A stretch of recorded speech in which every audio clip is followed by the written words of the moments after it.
Hello everyone, welcome back to my channel where we talk about mangas and sometimes books. As for today's video, I have the haul for the month of March, which I actually focus a lot on the new releases, so there's not much to talk about, but let's get started. So in the month of March, I did ended up buying a lot of BL, and that was because I mainly focused on new releases, and this was one that I've been waiting since last year, since it was announced actually that it was getting published, because I read this online, and that is The Palace of the Omega by Fumitsu Yuhisa. And yes, I read it online. I absolutely really like this story. It's really cute, it's really wholesome. I'm saying that when the first half it's very strong, but yeah, I really like this manga. And just look at this color page. Beautiful. I would like to explain this, but I feel like I'm not going to give justice to it, so instead I'm going to read you guys the back. So this is the Omega. This is an Omega first story, and it is a fantasy. Okay, so this is our Omega, and let me read you guys the back. And it says, Ila, the 13th prince of a small kingdom, was born an unexpected and very much unwanted Omega, whose birth brought shame upon his royal family. As the lowest ranking member and an Omega, he is destined for a political marriage meant to improve his kingdom's standing. Resigned to his fate, Prince Ila travels to his new faraway home. Upon entering the kingdom's gilded palace, where he is expecting to meet his future husband, he instead finds a mysterious boy with an unsettling message.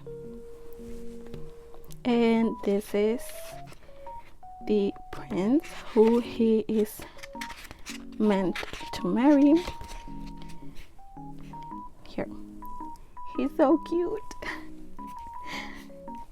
But yeah, although he is supposed to marry this child, he doesn't really get married to him when he's a child. They actually have to wait until he is older for him to actually get married. And although it does sound really strange, the relationship that they develop when this prince is a kid is not anything sort of romantic.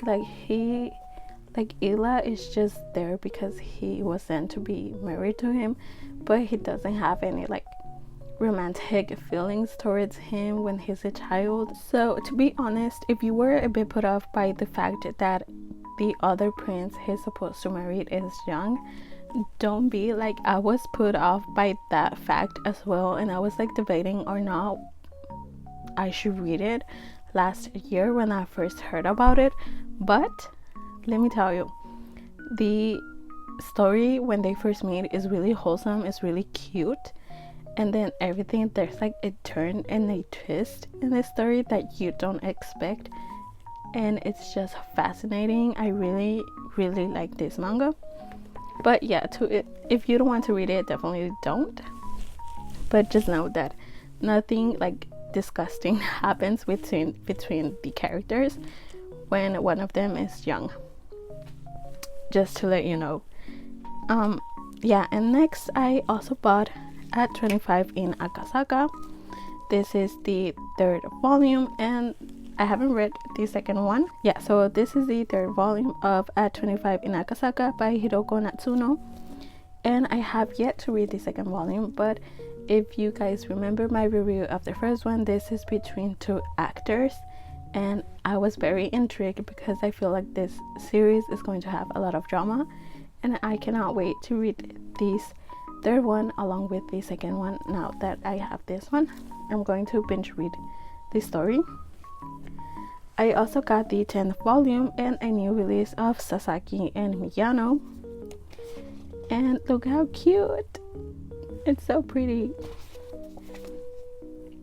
But again, I have not read Sasaki and Miyano in a really long time, and I do plan to read it soon. I'm going to binge read the entire series. So yeah, now that I have this one, although they are taking a bit long to release new volumes, but I do plan to read it soon. I also got the second volume of She Loves to Cook and She Loves to Eat.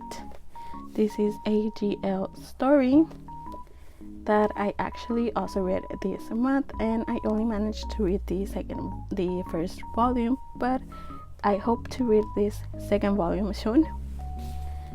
And the last volume in this haul is Wild Roses and Pretenders. This is the second and last volume in this series.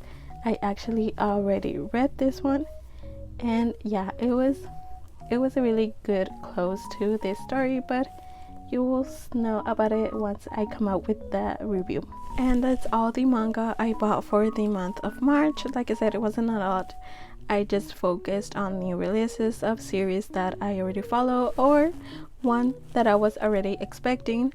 But yeah, let me know down in the comments below if you bought new manga and which series are you most interested in continuing, or if you're being good and saving up money, which is something I should be doing, but here we are. And yeah, with that being said, thank you all so much for watching. I will see you on the next one. Take care. Bye bye.